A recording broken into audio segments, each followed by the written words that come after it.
My father, Richard Bennett, spent 37 years as Senior VP of Operations at Meridian Industrial Solutions.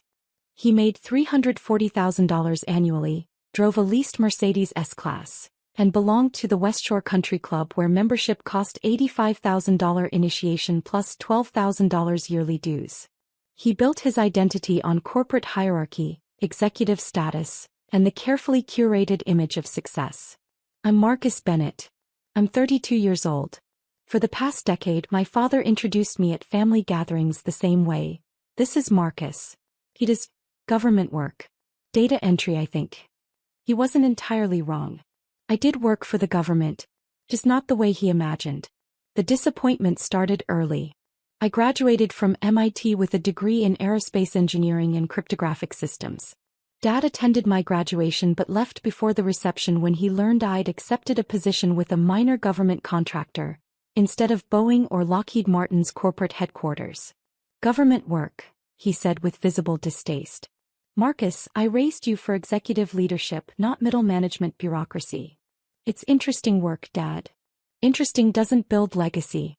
Where's the corner office? Where's the executive parking spot? He shook his head. Your cousin James just made partner at his law firm. Your sister Victoria runs an entire marketing division.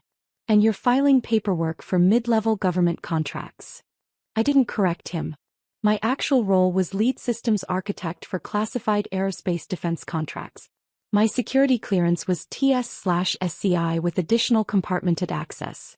The minor government contractor was actually my own company, Archon Systems Integration, which I'd founded at 24 with 2 MIT classmates. We started small. A $2.8 million contract for navigation system integration. Then $8.3 million for communications encryption. By year 3, we'd secured a $47 million multi-year contract for satellite defense systems. By year 7, our annual government contracts totaled $186 million, and we'd expanded into aerospace consulting for 3 Fortune 100 companies. Last year, Archon's total valuation hit $340 million. I own 73% of the company outright. But Dad never asked about my work. He asked about my title, my office size, whether I had people reporting to me. When I mentioned I had a team, he assumed I meant a small group of fellow data entry clerks. At family gatherings, the contrast was constant and deliberate. Victoria's division generated $15 million in new business this quarter, Dad announced at Christmas dinner 2 years ago. She's being considered for VP of Marketing. And James just closed a merger worth $40 million. His firm is making him equity partner. Mom beamed. We're so proud. Dad turned to me. Marcus, how's the government job? Busy. Good projects. Still doing data entry? Something like that. Well. He sighed like I was a disappointment he'd learned to tolerate. Steady work is respectable, I suppose. Not everyone can handle executive pressure. Victoria smirked into her wine glass. James, my cousin, just nodded sympathetically like I was someone to be pitied. The turning point came 6 months ago. Dad announced his retirement at Sunday brunch. 37 years, he declared. I'm retiring as Senior VP with full executive benefits and pension. Meridian is throwing a retirement celebration at Westshore Country Club. Black tie executive reception. The CEO is speaking. Board members attending. The chairman of our parent company is flying in from New York. That's wonderful, Dad, Victoria said. Such an accomplishment. It is. Dad looked directly at me. Marcus, I need to discuss your attendance. I set down my coffee. Okay. This is a professional executive event. C-suite executives, board members, industry leaders. The invitation says, Black tie executive reception. There's a difference between professional achievement and showing up. Mom touched his arm. Richard. I'm being honest, Patricia. Marcus works in data entry for a government contractor. He'll be surrounded by people asking what he does, where he works, what his title is. It's not his environment. Dad, I can wear a tuxedo and make small talk. It's not about the tuxedo. His voice had that edge of corporate authority. It's about context. You'd be the only person there without an executive position or significant business achievement. It would be uncomfortable for you and potentially embarrassing for me. Some of my colleagues know I have a son. They'll expect more. The table went quiet. You're uninviting me from your retirement party. I'm suggesting your attendance would lower the standard of the event. These are people I've worked with for decades. I don't want to spend my retirement celebration explaining why my son does data entry. Victoria looked at her plate. James studied his napkin. Mom's face was tight. I understand, I said calmly. Good. Dad looked relieved. This is business, Marcus. Nothing personal. When you reach a certain professional level, these things matter. I nodded. I won't attend. Thank you. I appreciate your understanding. What Dad didn't know was that I'd already received my own invitation to his retirement party. Not from him. From the West Shore Country Club's ownership group. Because 3 years earlier I'd purchased the West Shore Country Club. Not as Marcus Bennett, private citizen. Through Archon Holdings, one of my company's investment subsidiaries. The club had been struggling financially, facing $4.8 million in debt and declining membership. The previous owners needed an exit strategy. My investment firm bought it for $8.2 million, restructured the debt, upgraded the facilities, and turned it into a profitable asset. We kept the original management, maintained membership standards, and nobody knew the ownership had changed except the board, the management, and the legal team. My father had been paying his $12,000 annual dues to my company for 3 years.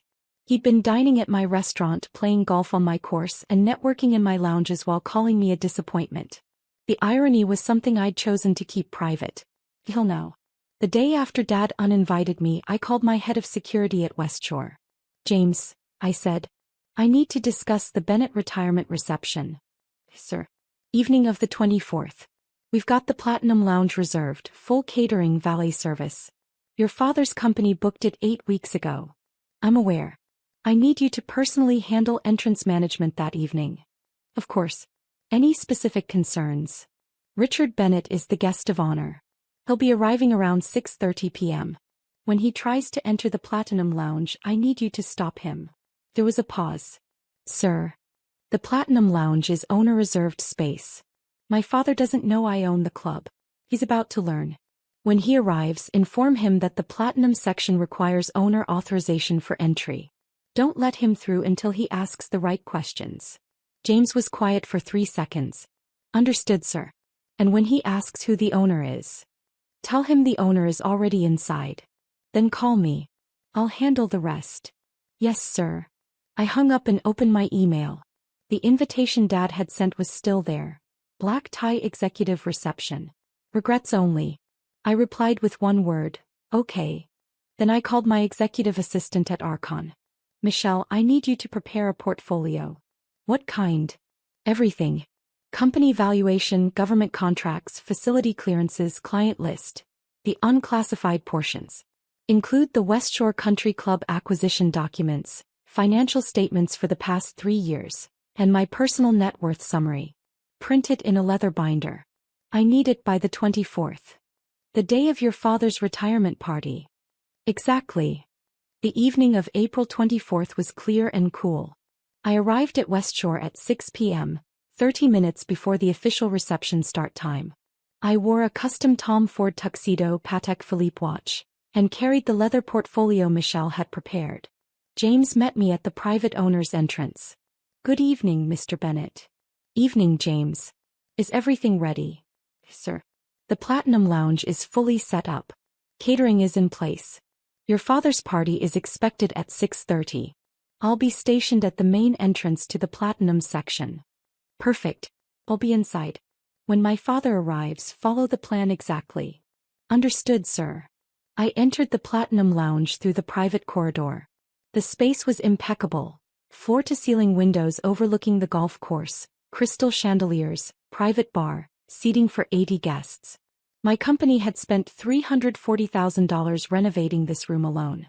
I took a seat at a corner table with a clear view of the main entrance. I ordered a scotch and opened the portfolio, reviewing the documents I might need. At 6:32 p.m., I heard raised voices from the entrance corridor. Sir, I need to see your authorization. Authorization?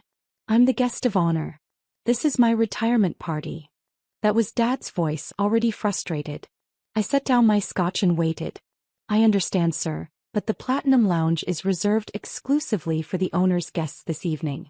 I need confirmation that you're authorized to enter this section. Authorized? My company booked this room 8 weeks ago. We paid $18,000 for this space. The booking is confirmed, sir. However, the Platinum section has specific access requirements. Club ownership has reserved this area for tonight. I need to verify your authorization. This is absurd. Dad's voice was getting louder. I've been a member of this club for 15 years. Do you know who I am? Yes, Mr. Bennett. You're tonight's honoree. However, club policy requires. Get your manager. Get the club president. This is outrageous. James remained calm. Sir, I'm following owner instructions directly.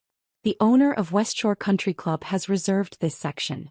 If you'd like entry, I need to confirm you're on the authorized guest list. There was a dangerous pause. Who owns this club? The ownership information is private, sir. However, the owner is currently inside the Platinum Lounge.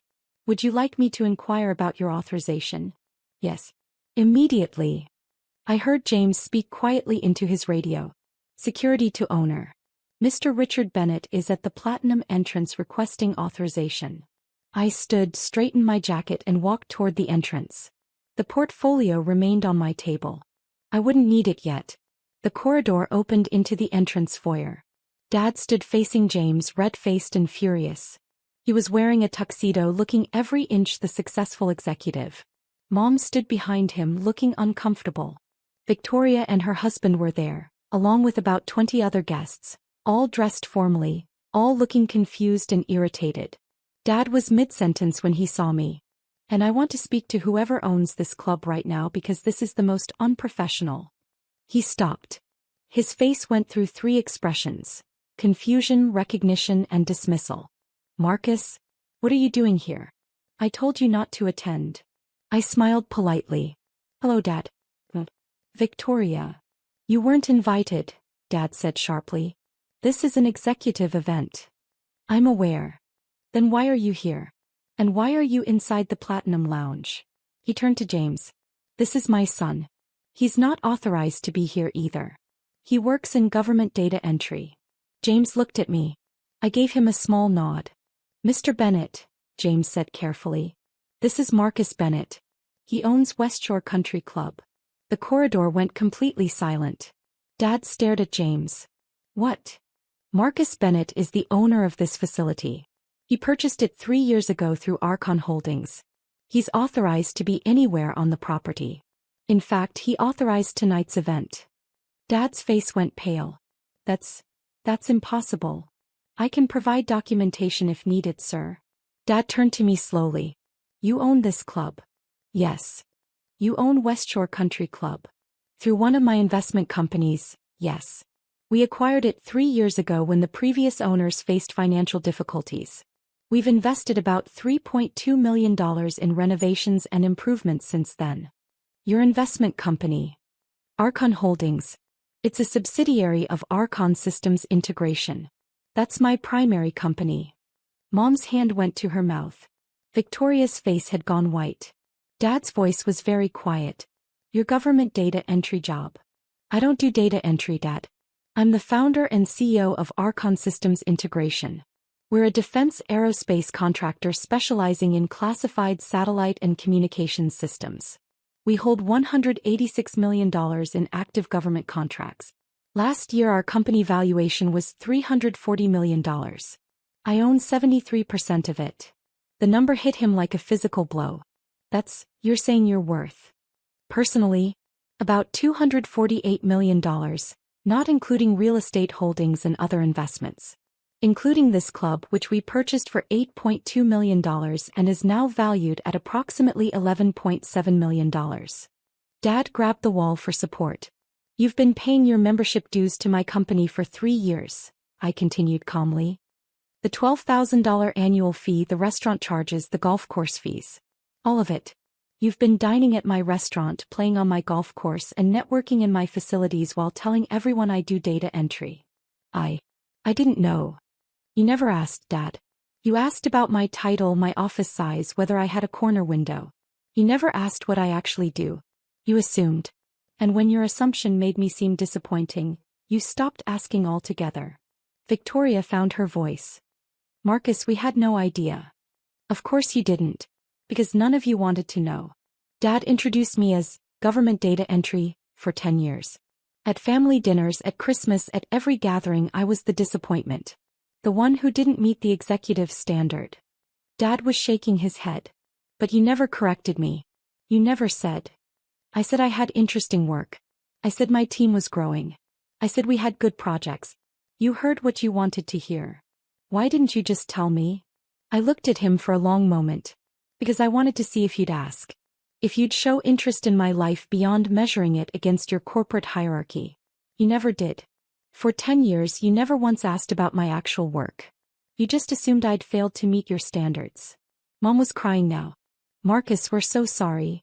And 3 days ago, I continued, you uninvited me from your retirement party because my attendance would lower the standard and embarrass you in front of your executive colleagues.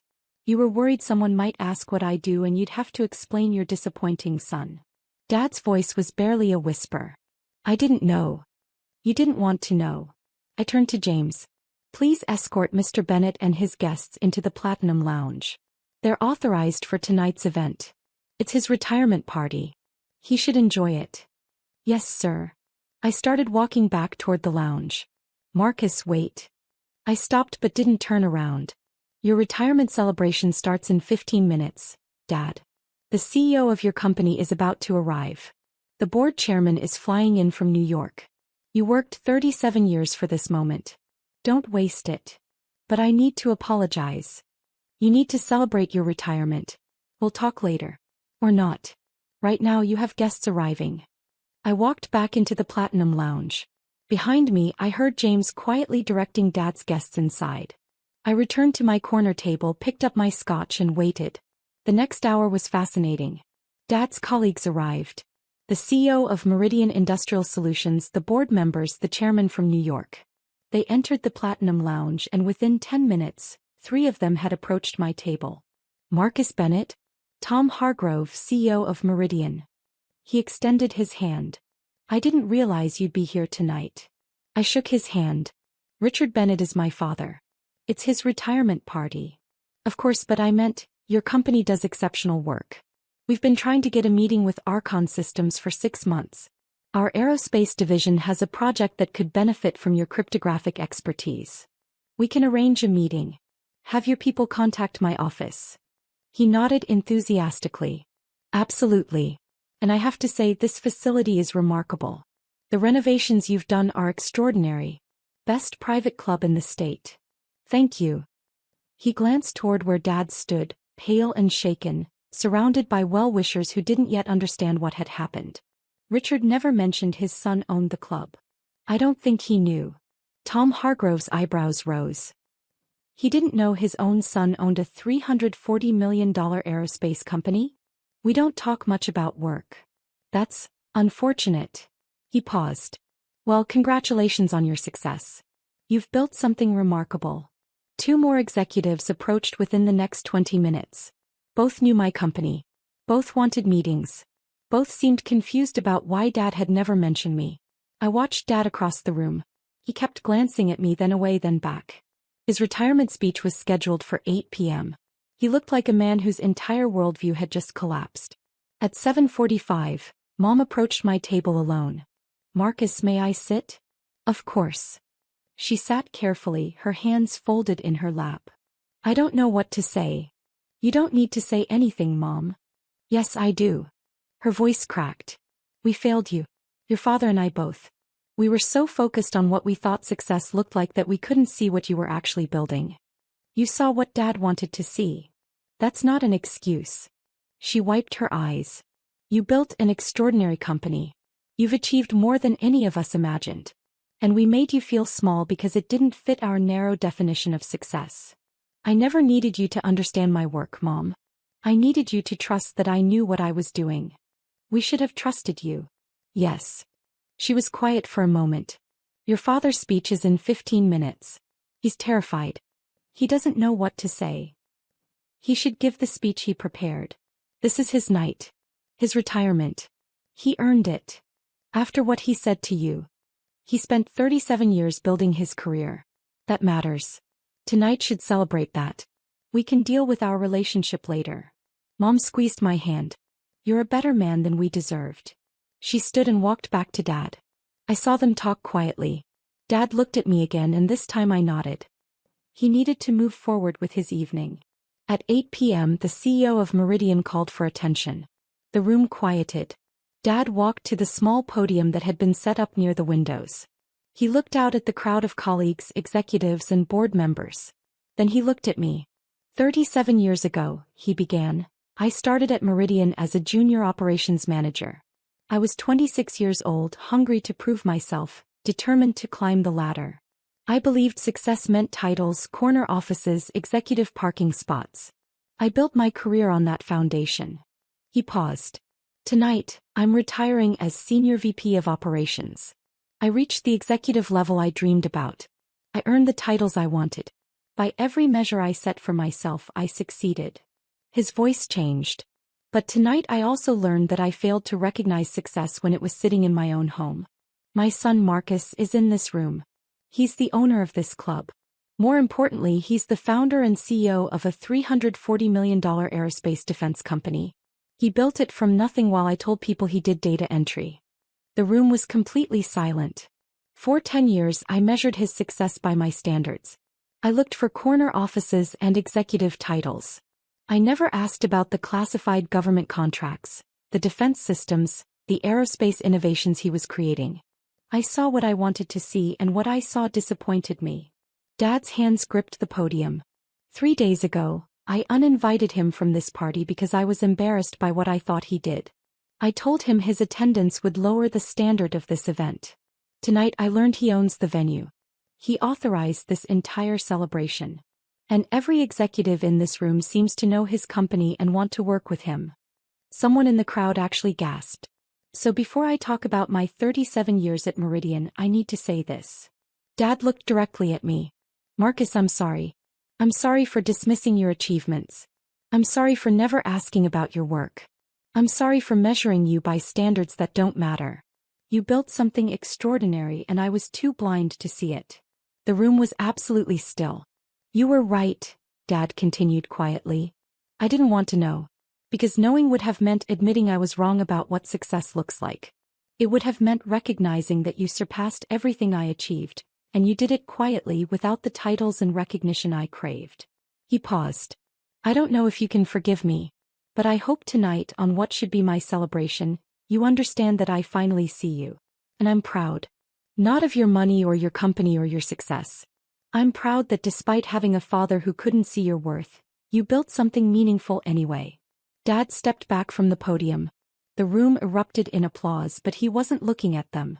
He was looking at me. I stood and walked to the podium. The crowd quieted. Dad, I said, give your retirement speech.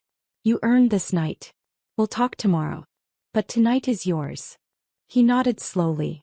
I returned to my table. Dad gave his prepared speech.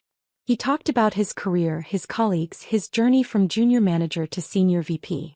It was a good speech, humble and grateful. When he finished, the crowd applauded enthusiastically. The party continued until 11 p.m. Executives approached Dad with congratulations.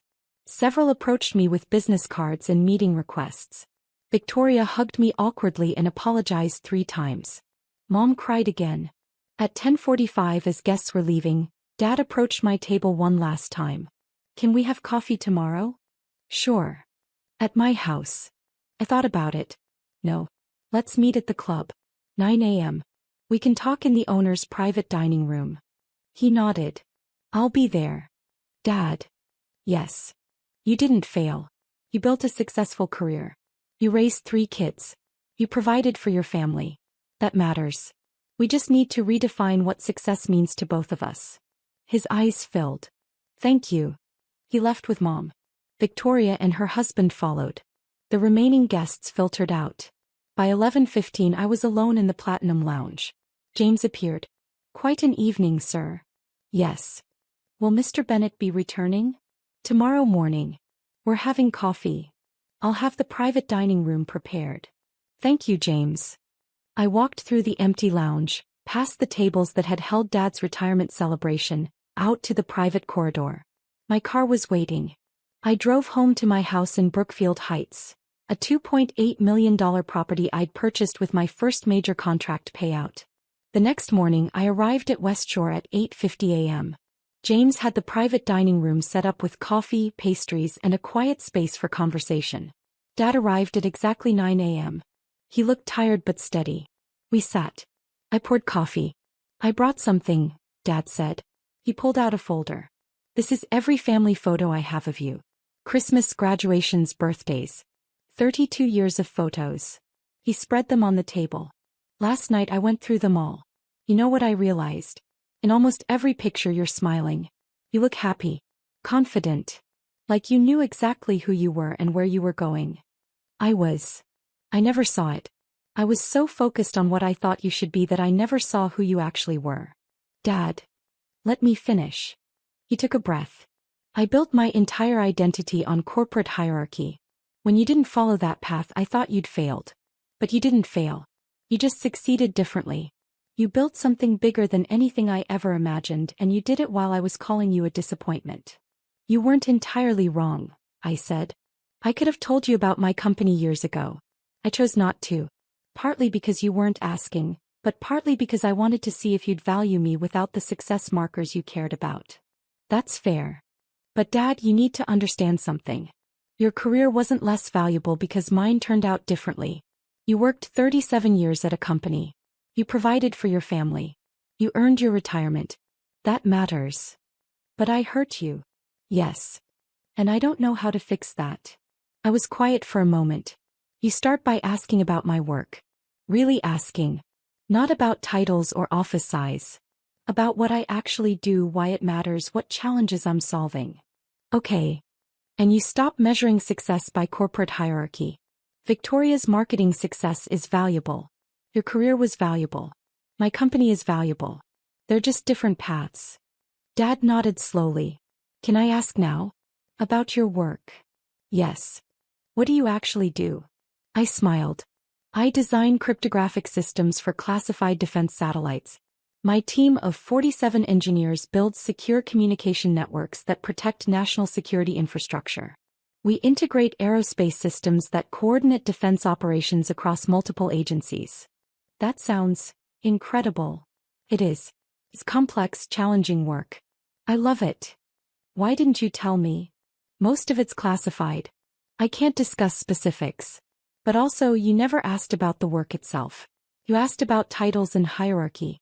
There was no entry point for the actual conversation. Dad was quiet. I wasted 10 years. We both did. But we don't have to waste the next 10. He looked up. No. If you actually want to know about my work, my company, my life, I'll tell you. But it has to be genuine. Not because you're impressed by the money or the success. Because you actually care about who I am. I do care. Always cared. I just showed it terribly. Then we start over. Today. Dad reached across the table. I shook his hand. Marcus, what you've built is extraordinary. Not just the company or the money. The way you handled last night. The way you're handling this conversation. You're a better man than I taught you to be. You taught me plenty, Dad. Work ethic, integrity, commitment. I just applied it differently. We talked for 2 more hours. I showed him the portfolio Michelle had prepared, the unclassified portions of my company, the contracts I could discuss, the growth trajectory we were on. He asked real questions. Some he didn't understand, but he tried. At noon we walked out together. In the parking lot he looked at the club building. You really own this. Yes.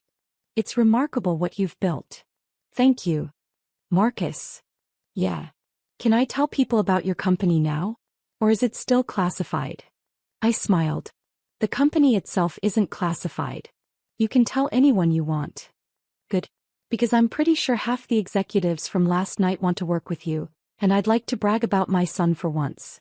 Feel free. He hugged me then. Tightly. The first real hug in probably a decade. 3 months later, Dad attended Archon's annual partners dinner.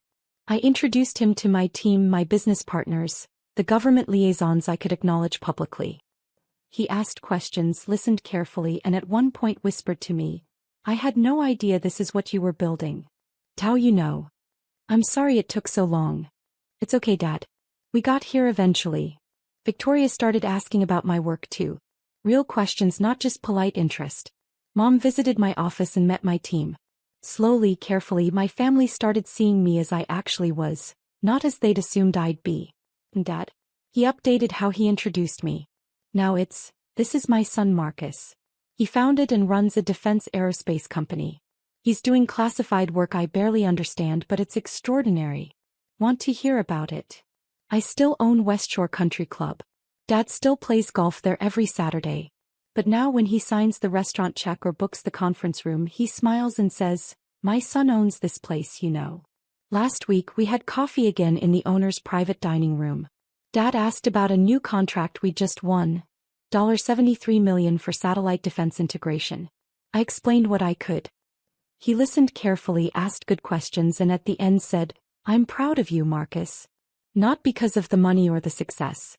Because you never let my blindness stop you from building something meaningful. Thanks, Dad. And thank you for not giving up on me after I gave up on you. You're my father. I wasn't going to give up." He smiled.